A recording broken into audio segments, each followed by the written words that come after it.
Il est là, président du journal de l'économie avec vous. Claire Bonichon, on va commencer cette nouvelle édition en Allemagne. Des réfugiés syriens ont développé une application bien utile.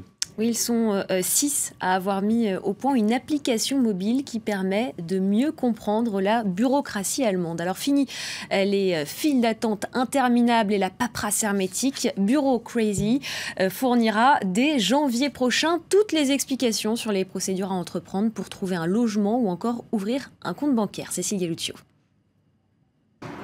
C'est la première application pour des réfugiés, développée par des réfugiés. Le tout pour s'y retrouver avec la bureaucratie allemande, d'où son nom, Bureau Crazy. Personnellement, j'ai été choqué par la longueur des files d'attente. Et quand on devait signer des papiers, ils étaient en allemand. Et donc on ne savait pas ce qu'on signait. Fournir des documents, des adresses, aider à trouver un logement, ouvrir un compte bancaire et surtout expliquer les procédures et les démarches souvent fastidieuses, voici quelques-unes des nombreuses fonctions de cette application. 6 Syriens l'ont créée, tous formés à l'école supérieure du digital à Berlin, une école qui apprend aux étrangers à monter des entreprises. Lors de la première session à l'école, on a discuté des problèmes qu'on rencontrait et on a réfléchi à comment est-ce que la technologie pourrait les résoudre. Nous avions 2 principales difficultés. La première était le langage et la seconde, la bureaucratie. Les demandeurs d'asile représentent un vivier pour l'économie du pays, surtout dans le secteur technologique où 43 000 postes sont à pourvoir. Mais en Allemagne, les migrants sont aussi des patrons. En 2014, ils employaient 1 300 000 personnes. C'est un tiers de plus qu'en 2005. Le nombre d'entrepreneurs étrangers a lui aussi bondi d'un quart en 9 ans.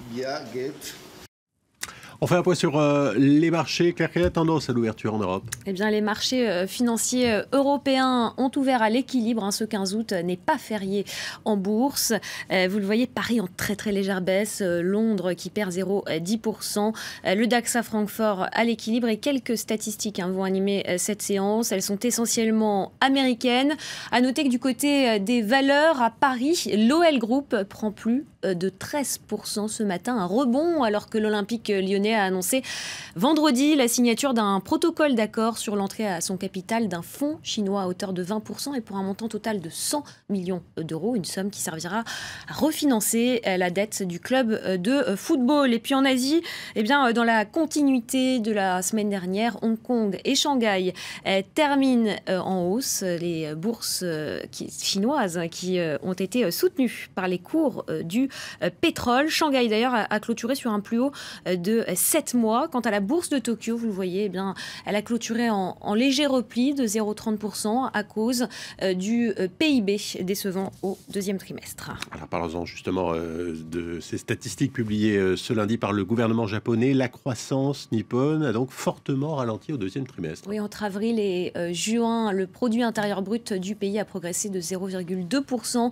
en rythme annualisé. C'est beaucoup moins que ce qu'attendaient les analystes. Ils prévoyaient 0,7%. La troisième économie mondiale a souffert notamment de la frilosité des entreprises à investir.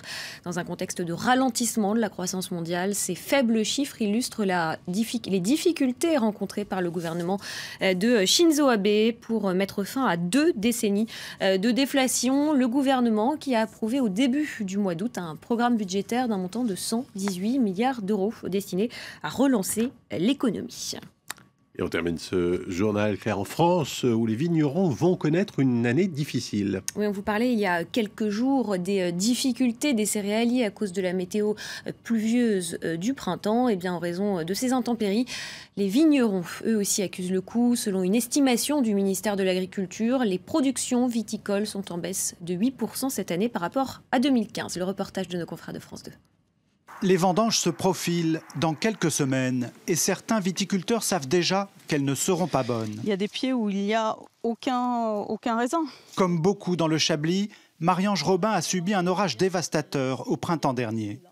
On voit là encore les talles qui sont marquées, meurtries, éclatées par l'impact de la grêle. De la grêle, mais aussi du gel tardif dans plusieurs vignobles de France, comme la Champagne, la Bourgogne, le Val-de-Loire. À l'époque, les viticulteurs se sont battus pour limiter les dégâts avec des moyens parfois dérisoires comme ces foyers dans la nuit. Dans le nord du Beaujolais, Gilles Paris, lui, se souviendra longtemps de 2 orages très violents qui ont pratiquement détruit une parcelle qu'il venait de planter. C'était un ravinement. La preuve, regardez les tas de terre, de sable qu'on a été obligé de faire, parce que ça passait tout droit, quoi. C'est même pas, le sable se tient pas, quoi, et la vitesse de l'eau, ça coupe, quoi. Ravinement et grêle sur son vignoble de Chirouble, là aussi pratiquement pas de raisin sur les ceps. Normalement, il devrait y avoir, on va dire, 15 grappes à peu près de cette taille. Voilà. Et là, il n'y a quasiment rien. Et là, il n'y a quasiment rien. Là. Si on additionne tout, on arrive à 20% de ce qu'il aurait dû avoir. Sur l'ensemble du vignoble français, on estime que la récolte à venir sera en baisse de 8%. Les viticulteurs les plus touchés s'inquiètent pour l'avenir économique de leur exploitation.